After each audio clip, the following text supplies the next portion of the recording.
우리 함께 신앙 고백 하시겠습니다. 나는 전능하신 아버지 하나님 천지의 창조주를 믿습니다. 나는 그의 유일하신 아들 우리 주 예수 그리스도를 믿습니다. 그는 성령으로 잉태되어 동정녀 마리아에게서 나시고 본디오 빌라도에게 고난을 받아 십자가에 못 박혀 죽으시고 장사된 지 사흘 만에 죽은 자 가운데서 다시 살아나셨으며 하늘에 오르시어 전능하신 아버지 하나님 우편에 앉아 계시다가 거기로부터 살아있는 자와 죽은 자를 심판하러 오십니다. 나는 성령을 믿으며 거룩한 공교회와 성도의 교제와 죄를 용서받는 것과 몸의 부활과 영생을 믿습니다. 아멘. 찬송가 456장 함께 찬양하시겠습니다.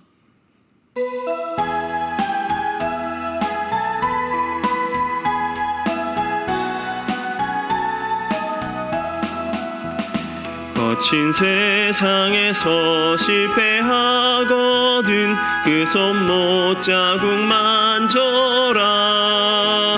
고된 일 하다가 힘을 얻으리 그 손못 자국 만져라.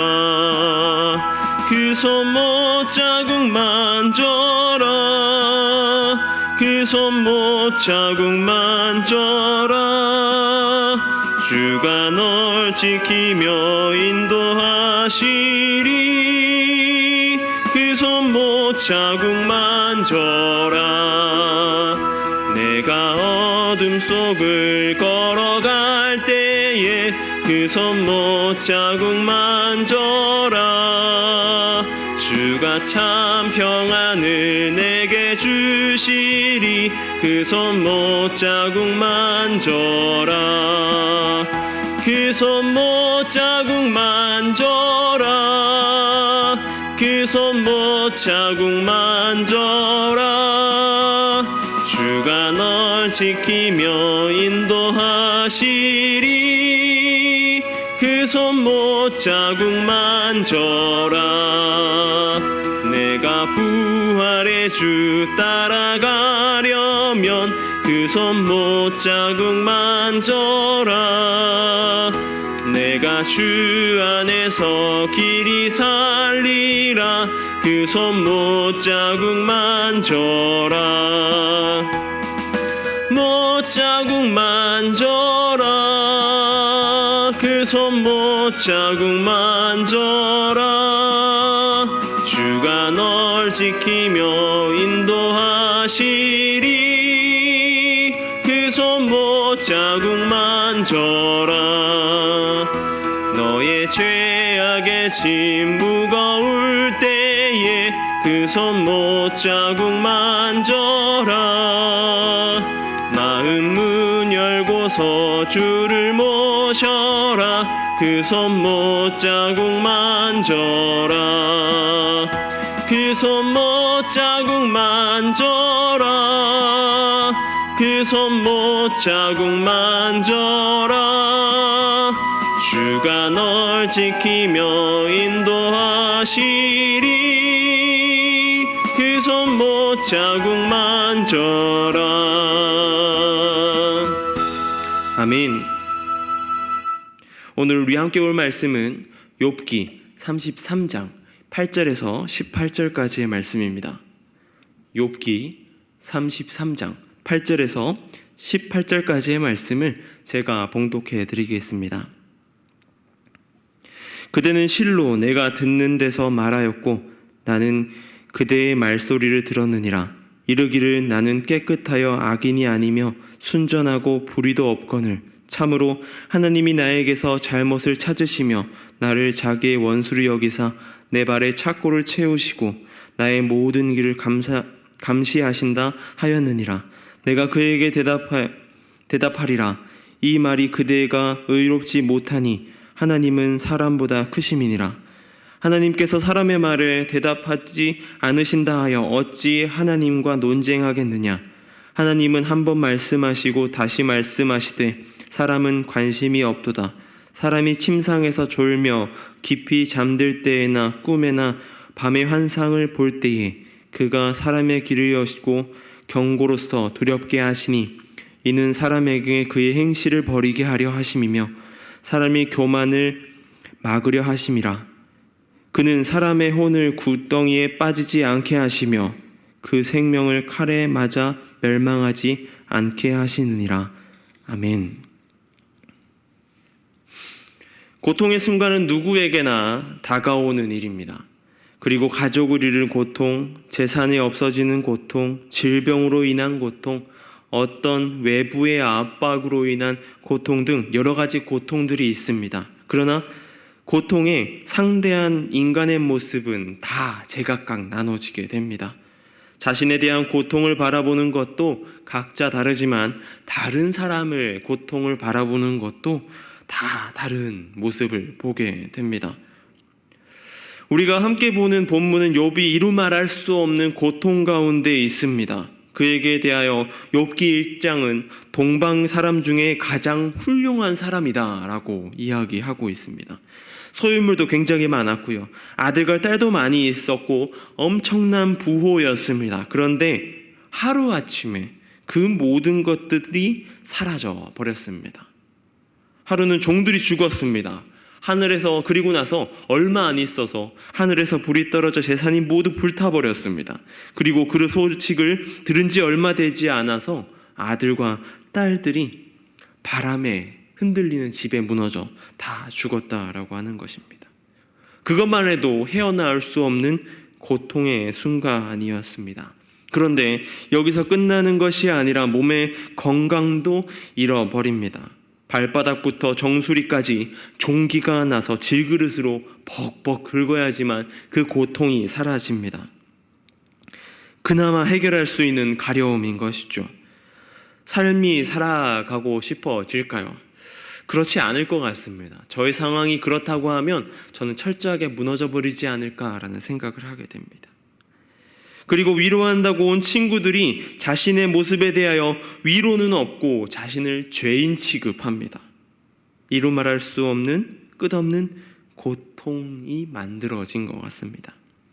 그러한 논쟁 끝에 어디서 등장하였는지는 알 수 없지만 욥과 다른 세 친구들보다 훨씬 어리고 젊은 엘리후라는 사람이 이야기를 합니다. 여지껏 친구들이 이야기하는 것을 새롭게 바라보고 이야기한 것입니다.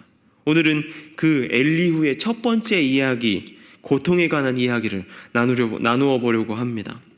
엘리후는 욥과 그의 세 친구의 대화에 끼어들게 됩니다. 그가 하고 싶은 말이 굉장히 많았습니다. 그러나 다른 세 친구와 다르게 엘리후는 욥이 의로운 사람이라고 말하고 있습니다. 그리고 이 엘리후가 다른 세 친구의 말이 끝날 때까지 기다리는 것을 볼 수 있습니다. 욥은 의로운 사람이라고 이야기합니다. 욥의 고통을 그리고 그는 바라보았습니다. 그렇지만 엘리후는 욥의 고통의 태도가 잘못되었음을, 그가 욥이 고통 가운데에 하나님 앞에 하는 행동을 보며 그의 모습이 잘못되었음을 지적합니다.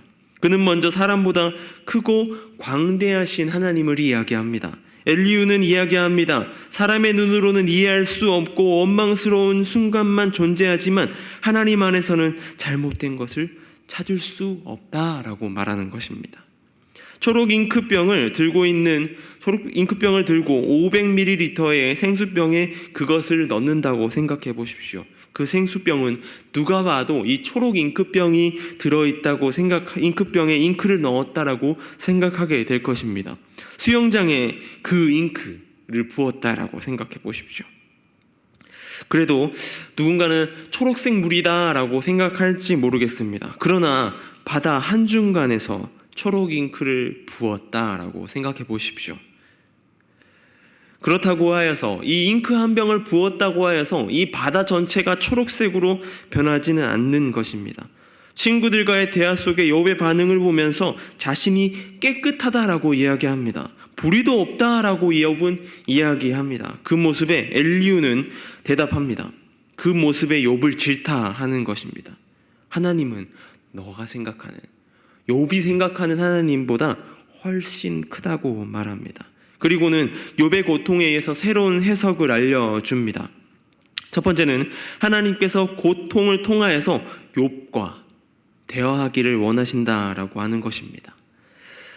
하나님께서는 자신의 자녀의 고통 가운데 있을 때에 그와 대화하기를 원하십니다. C.S. 루이스는 고통을 두고 이렇게 이야기합니다. 사람에게는 무서운 일이 일어날 때까지는 하나님에게 귀를 기울이지 않는 습성이 있다. 그러므로 고통이란 귀머거리에게 알아듣도록 하는 하나님의 확성기다라고 말입니다. 고통은 그런 것입니다. 우리는 평상시보다 힘든 순간이 오면 더더욱 하나님을 붙들게 됩니다. 그리고 기도하죠. 나의 고통에 대하여 말입니다. 엘리후는 이야기합니다. 하나님이 이 고통이라는 것을 통하여서 당신과 이야기하길 원하십니다. 당신과 소통하길 원하신다라고 하는 것입니다. 다음은 하나님의 고통을 예방의 수단으로 사용하고 계신다라고 하는 것입니다. 코로나19 예방접종이 한창 진행되고 있습니다. 많은 인원이 코로나19로부터 자유로워지고 싶어서, 자유롭게 살아가고 싶어서 예방접종을 합니다. 그래야 우리가 이 코로나19로부터 이겨낼 힘이 생겨나기 때문입니다. 우리의 삶은 수많은 고비와 환난 가운데 살아간다고 해도 과언은 아닐 것입니다. 그 강도는 제각기 다릅니다. 이 사람이 다르고요, 저 사람이 다를 것입니다. 그러기에 예측할 수도 없습니다. 어떤 고통이 찾아올지 우리는 알 수도 없고 그것을 예측하기도 어렵습니다. 그러기에 하나님은 고통이라는 예방접종을 우리에게 하시는 것입니다. 더 큰 위기, 환난을 이겨내기 위해서 말입니다. 작은 고통으로 더 큰 위기, 고통을 이겨내기 위한 것입니다. 우리는 쉽게 교만해지는 존재입니다. 하나님보다 앞서려고 하고 위대해지려고 노력하지 않아도 그렇게 되는 존재가 인간이라는 존재라고 하는 것입니다. 그러기에 하나님께서는 우리로 하여금 하나님, 그 고통을 통하여서 우리에게 힘든 순간, 그 순간을 이겨낼 수 있는 그러한 힘을 길러내게 하신다라고 하는 것입니다. 마지막으로 하나님은 고통을 치유의 과정으로 사용하십니다. 산에 불이 나고 정말로 큰 산불이 나게 되면 소방수들이 사용하는 방법이 있습니다. 그 방법이 무엇이냐면 물을 많이 뿌리고 하는 것이 아니라 불을 지르는 것입니다. 그 산불에 맞불을 놓는 것이죠. 그 산불이 맞불이 놓는다고 하여서 그렇게 하여서 그 산불을 진화하게 됩니다. 의아하죠. 그러나 정말 큰 산불이 나면 그렇게 한다고 합니다. 하나님께서는 우리로 세상의 수많은 위기와 고통 가운데 그것을 치유하기 위해서 다른 것을 사용하는 것이 아니라 어떤 것을 사용하시냐면 고통이라는 것을 사용하신다라고 하는 것입니다. 고통으로 맞불을 놓는 것이죠. 우리는 하나님을 찬양하기 위해 지음받았습니다. 그러기에 우리는 어떤 순간, 어떤 고난의 순간, 고통의 순간에도 하나님을 찬양하는 수준까지 다듬어 가고 싶어 하는 것입니다. 그 방식이 다른 어떤 것도 아닌 바로 고통이라는 것입니다.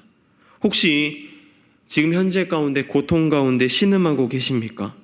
엘리후가 바라보는 고통처럼 창조적인 안목을 가지고 나아가시길 소망합니다.